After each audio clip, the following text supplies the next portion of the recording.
Edward, don't you realize what I just said? Then I saw him entering a clean room from Section D. Then I saw him walk across the green in front of Section C. Celine stopped and looked at me. Celine, go on, I urged. Edward, don't you realize what I just said? She asked in a deadpan tone. Yeah, you tracked him throughout the facility. I responded back to her. No, Edward, I didn't see him do those things one after the other. I saw him doing them all at the same time. He was in Section D, C, and K, in the lab, in the lounge, and in the clean room, all at the same time. My mind needed a few seconds to process this. But how is that possible? Someone would have noticed if multiples of the same person were just walking around the place. Did you check the timestamps in the videos? My scientist mind refused to settle on the doppelganger theory. Reason and logic never fail that badly. Celine remained quiet for a moment, and then whispered in a terrified tone, "You have to have felt the light in order to see them." Before I could react, something in my peripheral vision caught my attention. I looked out the window and saw several dozen heavily armed men heading in our directions. "We have to move, Celine. Now." I ran across the room, grabbed Celine's hand and dashed into the hall. "For fuck's sake, Edward, run faster." Celine screamed at me with all her might as she kept the lead position. We ran down the corridor that she was looking into prior to our friends paying us a visit. "I can't. I'm trying." I was panting heavily, and failing to keep up, but the thought of being gunned down by heavily armed Swiss militia imbued me with enough fear to haul my ex-smoker's ass up the third staircase we had found ourselves in since we commenced our escape. Round 2. Celine finally came to a sudden stop. She had found where we were supposedly headed and she waited for me to catch up. As I ran up behind her, I could see that she was starting to cry. "Edward, regardless of what happens to us, you have to promise me that you are going to try and make it back to the collider room." She turned slowly, revealing her perfectly beautiful face. Her eyes had always captivated me, and even in this darkened hallway, I could still make out their astral quality. Celine's beauty betrayed how absurdly intelligent she was. Far and away the most intelligent member of the team, and definitely in line to become father. It wasn't a surprise to me that she would have been chosen by mother and father to conduct the first clandestine experiment. Magna cum laude from MIT with a Ph.D. in particle physics, by the time she was 24. Intelligence didn't describe Celine's mind. She was one with the science. "Why won't they be waiting for us to go back there?" I asked with great suspicion. Was she trying to set me up? Nothing that she had told me over the past few minutes had been known to me. She had slammed me with a series of revelations that I couldn't decide whether or not to trust her. "Just trust me, Edward," she snapped back at me, her patience wearing thin, and her worry hitting an all-time high.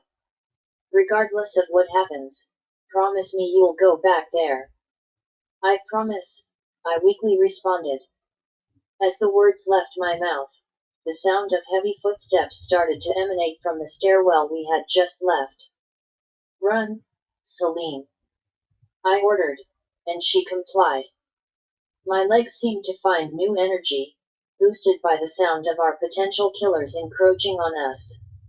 I sprinted with such grace that Usain Bolt would have asked me for tips about form and foot placement. Celine quickly overtook me.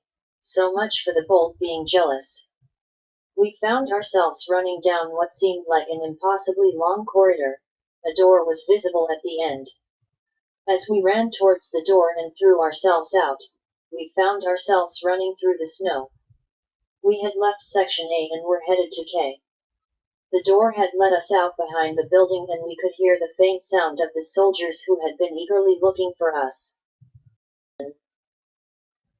Untitled? Nope. Select all. We continued running and as always I followed Celine. Follow me. We have to find Hugo. Hugo was the security guard that had alerted Mother on the phone that Celine had contacted the authorities. He was the last person who I wanted to see right now. I stopped running and yelled at Celine, "Why the fuck would you want to see him?" She stopped and turned towards me. "Because I never made the call to the authorities, Edward." She too had stopped running. As we stood in the cold night air, I found my mind swimming with disbelief. "What do you mean you never made the call?" I asked her. "I'll explain. Let's just get out of sight and into the guard area. Hopefully Hugo believes me," Celine explained. "And what happens if he doesn't?" I extended my hand and reached for hers. "Celine, we could be running directly into the maw of hell. If they capture us, they will experiment on us. They will kill us. There is no doubting that." The grave tone in my voice communicated both my fear and concern to Celine. "Edward, we're running from the Swiss army." Let the absurdity of that sentence sink in on you, and then tell me if you know of any other potential friends who could help us out, Celine calmly responded. She was right. We were completely alone, and we had to turn to anyone who could potentially help us. Celine and I held hands and continued to run towards the security area where the guards were typically stationed.